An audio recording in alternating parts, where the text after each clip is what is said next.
नमस्कार, आप सभी प्रशिक्षुओं का हमारे इस YouTube चैनल पर स्वागत है। आज के इस वीडियो में हम बात करने वाले हैं DLED प्रथम वर्ष के पेपर कोड F11 यानी कि F11 के यूनिट 2 से, और यूनिट 2 का ये पहला वीडियो है। आप सभी के पास सिलेबस होगा तो आप सभी उसमें देखेंगे, आपके करिकुलम आपके सिलेबस में अध्याय 2 में पढ़ना है दृश्य कला। दृश्य कला यानी कि इसे अंग्रेजी में आप कह सकते हैं विजुअल आर्ट। आपका DLED प्रथम वर्ष F11 यूनिट 2 चैप्टर आपका है दृश्य कला, जिसे हम कहते हैं विजुअल आर्ट। तो विजुअल आर्ट जैसे कि नाम से ही आपका स्पष्ट है, दृश्य यानी कि देखने की कला, एक ऐसी कला जिसे हम अपनी आंखों से देख सके। उन सभी कलाओं को हम दृश्य कला के अंतर्गत रखते हैं, ठीक है ना। तो जब भी आपकी परीक्षा में यह प्रश्न आता है कि दृश्य कला क्या है, दृश्य कला से आप क्या समझते हैं, दृश्य कला की अवधारणा क्या है, किसी भी तरह के प्रश्न आएंगे तो आपको सीधे और स्पष्ट लिखना है कि दृश्य कला कला का वह पक्ष या वह अभिव्यक्ति होता है जिसे हम देख पाते हैं, ठीक है, जिसकी मूर्त अभिव्यक्ति होती है, जिसे हम छू सकते हैं, जिसे महसूस कर सकते हैं, उस सभी को हम दृश्य कला कहते हैं। आगे आपको इस पे लिखना है कि दृश्य कला जो है 2 प्रकार की हो सकती है। पहला होती है द्विविमीय एवं दूसरा होते है त्रिविमीय। द्विविमीय जिसे आप कहते हैं 2 डायमेंशनल, त्रिविमीय यानी कि 3 डायमेंशनल, जिसे शॉर्ट में आप 2D और 3D के नाम से आप डिनोट कर सकते हैं। दृश्य कला क्या है, मैं रिपीट करता हूँ, दृश्य कला 2D और 3D दोनों रूप में होती है। तो 2D की यदि हम बात करें तो 2D में आपके एग्जाम्पल में आपके हो जाएंगे चित्रकला, चित्रकला के अंतर्गत पेंटिंग, कोलाज और भी चीज़ जो आप बनाते हैं जो कि 2 डायमेंशनल, जो डायमेंशनल हो। पेंटिंग के भी कई प्रकार हैं, जैसे क्षेत्रीय लोक कला। आप क्षेत्रीय लोक कला में जाएंगे तो मधुबनी पेंटिंग, मंजूषा पेंटिंग, भोजपुरी पेंटिंग, ये सभी क्या है आपके पेंटिंग के उदाहरण है। कोलाज में भी आप जाएंगे तो कोलाज भी आपका 2 डायमेंशनल ही होता है। कोलाज में एक और चीज बनाया जाता है ओरिगेमी। ओरिगेमी क्या होता है 2D और 3D दोनों डायमेंशनल में होता है। तो आप 2D में बेसिकली 2-3 लिख लेंगे, पेंटिंग और दूसरा कोलाज। 3D की बात करें हम यानी कि 3 डायमेंशनल की, तो 3 डायमेंशनल में आपका आ जाएगा पुतली कला यानी कि पपेट आर्ट, मूर्ति कला, कास्ट कला, ये सभी क्या है आपके त्रिविमीय दृश्य कला के उदाहरण है। दृश्य कला जिसे मैंने कहा ये आपको लोक एवं क्षेत्रीय कलाओं के साथ साथ सांस्कृतिक निरंतरता को भी प्रोत्साहित करती है। यानी कि अर्थ यह हुआ कि दृश्य कला क्या करता है कि जो लोक हमारी संस्कृति है, जो लोक कल्चर है, हमारी जो सब संस्कृति जो है, उस संस्कृति को भी डिनोट करने का काम, रिप्रेजेंट करने का काम दृश्य कला के द्वारा किया जाता है। क्योंकि इसके अंतर्गत क्या होता है, इसके आंतरिक भाग जो है के साथ साथ सांस्कृतिक निरंतरता को भी प्रदर्शित करती है, और इसके आंतरिक भाग सहजता और पूर्णता में अभिव्यक्त होते हैं। दृश्य कला के अंतर्गत शोध कार्य भविष्य के कार्य के लिए भी दृष्टि प्रदान करते हैं। यानी अर्थ हुआ कि शोध कार्य यानी कि रिसर्च वर्क। कोई भी देखिए किसी चीज के बारे में रिसर्च किया, पता किया जाता है तो वहाँ के सबसे पहले कल्चर और संस्कृति को देखा जाता है। जैसे कि आप हम एग्जाम्पल की बात करें तो एग्जाम्पल हम लेते हैं सिंधु घाटी की सभ्यता यानी कि इंडस वैली। तो जब आप इंडस वैली की बात करेंगे तब जब वहाँ पर खोज किया गया, सर्च किया गया, तो सबसे पहले वहाँ की कलाकृतियों का अध्ययन किया गया, यानी कि वहाँ के दृश्य कला को देखा गया कि वो चीज़ें कौन कौन चीज़ें हमें प्राप्त हुई है। तो आप सभी को याद होगा वहाँ से डांसिंग गर्ल, दाढ़ी वाला ध्यानी मनुष्य और मटके के टुकड़े मिले हैं, उन मटकों पर पेंटिंगें बनाई मिली है। तो उससे हमें क्या मालूम चलता है, हम उस समय की सभ्यता एवं संस्कृति को जान सकते हैं। तो यानी दृश्य कला क्या है, दृश्य कला जो है एक हमारे इतिहास को भी रिप्रेजेंट करता है, हमारी हिस्ट्री को भी रिप्रेजेंट करता है, हमारी सभ्यता और संस्कृति को भी डिनोट करता है, जिससे कि कोई भी शोध कार्य जो भविष्य में कोई शोध कार्य करने के लिए भी उसे एक दृष्टि प्रदान करने का काम दृश्य कला के द्वारा किया जाता है। चलिए हम आगे जानते हैं दृश्य कला के थोड़ा सा इतिहास के बारे में, यानी कि हिस्ट्री ऑफ विजुअल आर्ट। कि कोई भी चीज़ के यदि आप पढ़ते हैं, अध्ययन करते हैं तो उसकी इतिहास को भी जानना जरूरी होता है। यहाँ पर हम एक और चीज़ आपको बताते हैं कि विजुअल आर्ट को जो है दृश्य कला तो कहा ही जाता है, इसके साथ ही साथ इसे रूपप्रद कला भी कहा गया है। ये भी आप शब्द याद रखेंगे कि एग्जाम में जो है कई बार ये भी पूछ देगा कि रूपप्रद कला क्या है। तो रूपप्रद कला भी आपका क्या होता है, विजुअल आर्ट को ही कहा गया है। इसे आप दृश्य कला कहें या फिर रूपप्रद कला कहें, दोनों एक ही चीज है। ठीक है, चलिए हेडिंग आप दे देंगे इसमें कि हिस्ट्री ऑफ विजुअल आर्ट, यानी कि दृश्य कला या रूपप्रद कला का इतिहास। देखिए, जब हम हिस्ट्री की बात करते हैं दृश्य कला की, जैसे कि मैंने आपको एग्जाम्पल में बताया था सिंधु घाटी की सभ्यता, तो शुरुआत हम उससे थोड़ा और पहले से करते हैं, यानी कि आदि मानव की कला से। देखिए, रूपप्रद या जो दृश्य कला की जड़ जो है या बुनियाद जो है, आप कह सकते हैं कि मानव के हृदय, मस्तिष्क और उसकी प्रकृति में निहित होती है। यानी कि मानव का जो हृदय होता है, जो उसका मस्तिष्क है, जो सोचने की शक्ति है, उसमें दृश्य कला का निवास होता है। जब इसका हम उद्गम की बात करते हैं, यानी कि शुरुआत की बात करते हैं, तो हमें क्या होता है, तब हम मानव में ऐसी प्रवृत्तियां, जब हम बात करेंगे इसके इतिहास की, तो मैंने कहा है कि शुरुआत हम क्या करेंगे, इंडस वैली के और पहले से करेंगे, यानी कि आदि मानव की कला से करेंगे। जब आदि मानव की कला को आप देखेंगे तो उस समय क्या था, उस समय आदि मानव में ऐसा कुछ विचार प्रकट आया कि वो अपनी भावनाओं को चित्रों के माध्यम से प्रस्तुत करने लगे। जब आप गुफाओं को देखते हैं, जो कि वर्तमान में जो गुफाएं मिले, चाहे सिगरिया की गुफा हो या फिर एमपी में जो गुफाएं प्राप्त हुई है, उन सभी गुफाओं में देखेंगे आप तो आदि मानव के द्वारा बेहतरीन चित्रों का निर्माण किया गया है।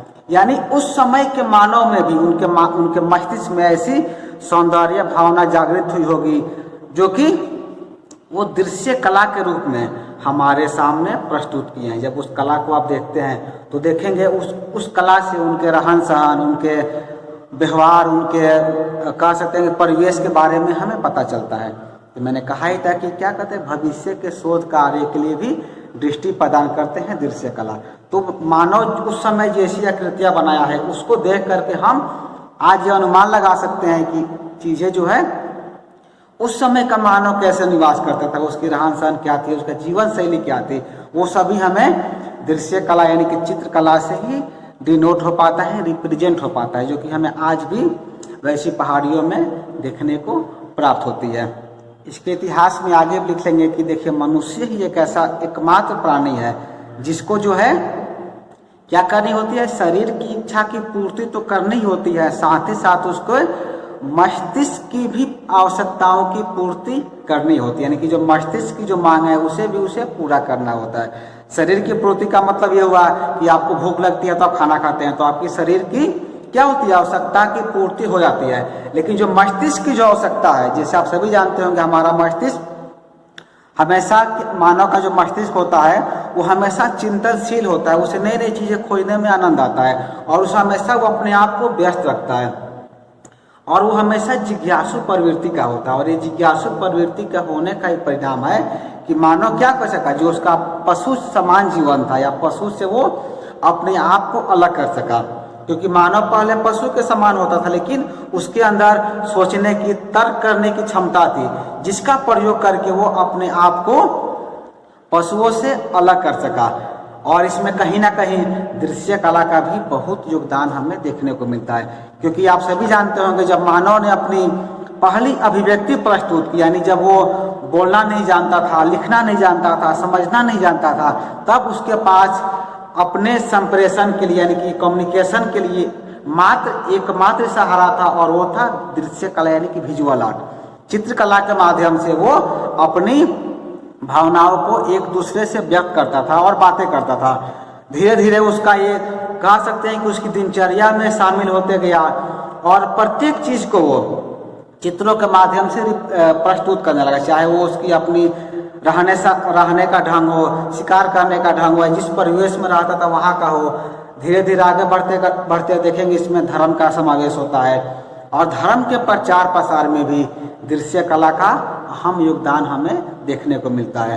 भारत में या पूरे विश्व में जितनी भी संस्कृतियां पनपिया अभी चल रही है, सबके यदि हम कहें कि प्रचार प्रसार में या उसको आगे बढ़ाने में किसी चीज का अहम योगदान है तो वो आपका है दृश्य कला का, यानी कि चित्रकला का, विजुअल आर्ट का या रूपप्रद कला का। क्योंकि आप सभी जानते हो कि कला के माध्यम से यदि कोई चीज़ों को हम रिप्रेजेंट करते हैं, कोई चीज़ों को प्रस्तुत करते हैं, तो सामने वाला व्यक्ति उसे बेहतर तरीके से उसे समझ पाता है, उसे आत्मसात कर पाता है, वो अपने अंदर उसे शामिल कर पाता है। तो इसीलिए आपका जो पाठ्यक्रम यानी कि डीएलएड का जो पाठ्यक्रम है उसमें आपको कला दिया गया है कि कला के माध्यम से यदि आप छात्रों को पढ़ाते हैं तो आपके द्वारा बताई गई हर एक चीज़ है आसानी से बच्चे आत्मसात कर पाएंगे, उसे समझ पाएंगे। क्योंकि चित्रों के माध्यम से यदि आप बताते हैं तो चित्रों के माध्यम से, पिक्चर के माध्यम से कही गई बातें मानव के मस्तिष्क पर ज़्यादा स्थायी होती है, उसे बेहतर तरीके से समझ पाता है। तो कला का जो ये माध्यम था, पहले के ज़माने में लोग अपने धर्म का प्रचार प्रसार करने के लिए प्रयोग करते थे। यदि हम उदाहरण की बात करें तो उदाहरण में आप सभी जानते होंगे अजंता की गुफाएं, अजंता केव जो है महाराष्ट्र के औरंगाबाद में स्थित है। तो अजंता की गुफा में जो है कला के माध्यम से बौद्ध धर्म का प्रचार प्रसार किया गया। उसी तरह एलोरा की गुफाएं हैं, एलोरा की गुफाएं में हम देखते हैं कि हमें हिंदू धर्म, जैन धर्म और बौद्ध धर्म तीनों का समावेश वहाँ मिलता है।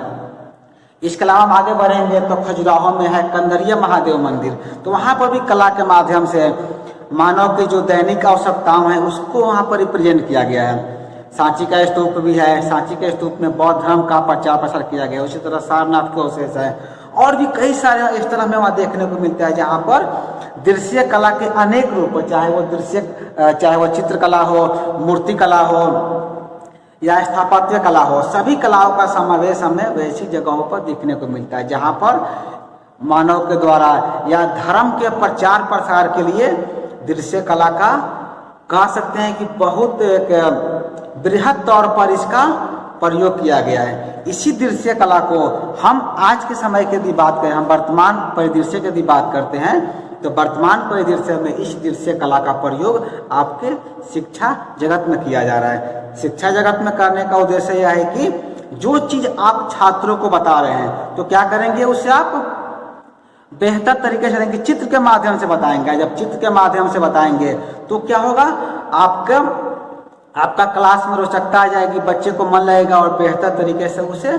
समझ सकते हैं। जैसे कि आपको याद होगा हमने पिछले क्लास में आपको बताया था कैसे हम अंग्रेजी के अल्फ़ाबेट यदि बच्चों को सिखा रहे हैं, प्राइमरी बच्चों को आप अल्फ़ाबेट सिखा रहे हैं, वर्णमाला सिखा रहे हैं, तो कैसे आप क्या कर सकते हैं, चित्र के माध्यम से उन्हें बेहतर तरीके से समझा सकते हैं।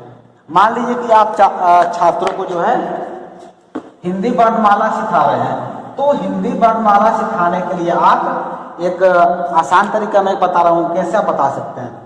जैसे कि बच्चों को आपको सिखाना है क लिखना, तो पहले आप उन्हें क को क्या करेंगे, उसे अलग अलग भागों में बांट देंगे और बांटने के साथ जो घरेलू वस्तु है जिसको कि बच्चा दिन रात देखता है उससे उसको रिलेट करेंगे। तो आप कहेंगे बच्चे सबसे पहले क्या बनाओ, कहेंगे अंडा। तुम लोगों को देखा होगा मुर्गी का अंडा, तो कैसे होता है, कुछ इस तरह का अंडा होता है। तो बच्चे को कहा देंगे ठीक है अंडा बना दो, तो बच्चे बना देंगे।